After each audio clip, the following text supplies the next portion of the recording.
నమస్తే welcome to iDream news. Ayodhya Rama మందిరం ప్రారంభోత్సవానికి సంబంధించిన ఏర్పాట్లు శరవేగంగా జరుగుతున్నాయి. ఎంత పెద్ద ప్రకృతి విపత్తు వచ్చినా సరే 2500 ఏళ్లు తట్టుకొని నిలబడేలా దేవాలయాన్ని నిర్మిస్తున్నారు. భారతీయ సంస్కృతిని ప్రతిబింబించేలా నగర శైలిలో అష్టభుజి ఆకారంలో గర్భగుడిని తీర్చిదిద్దారు. అయోధ్య రామాలయాన్ని జనవరి 22న ప్రధాని నరేంద్ర మోదీ ప్రారంభించనున్నారు.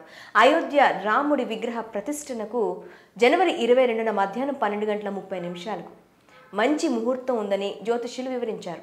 84 సెకండ్ల పాటు శుభ గడియలున్నాయని తెలిపారు. ఆ సమయంలో ప్రతిష్టాపన జరిగితే దేశం పేరు మారుమోగిపోతుందని పేర్కొన్నారు.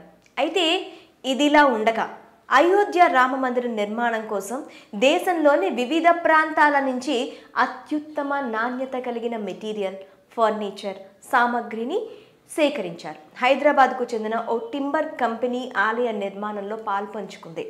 రామమందిరం తలుపులు నగరంలోనే తయారవుతున్నాయి. హైదరాబాద్ న్యూ బోయిన్పల్లిలోని అనురాధ టింబర్ డిపోలో ఈ తలుపులు తయారు చేస్తున్నారు.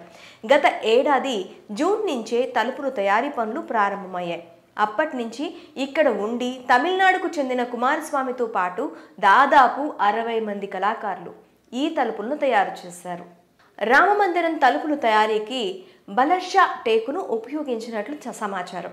100 కలప మొక్కల్లో సగటున అధిక నాణ్యత కలిగిన 20 కలప మొక్కలను మాత్రమే ఎంచుకొని తలుపుల తయారీ ప్రక్రియను నిర్వహిస్తున్నట్లు తెలుస్తోంది. అయోధ్యలోని రామమందిరం కోసం 18 ప్రధాన ద్వారాలు, ఆలయ ప్రాంగణానికి అవసరమైన 100కు పైగా తలుపులను హైదరాబాద్కు చెందిన ప్రముఖ టింబర్ నిర్వాహకులు తయారు చేశారు.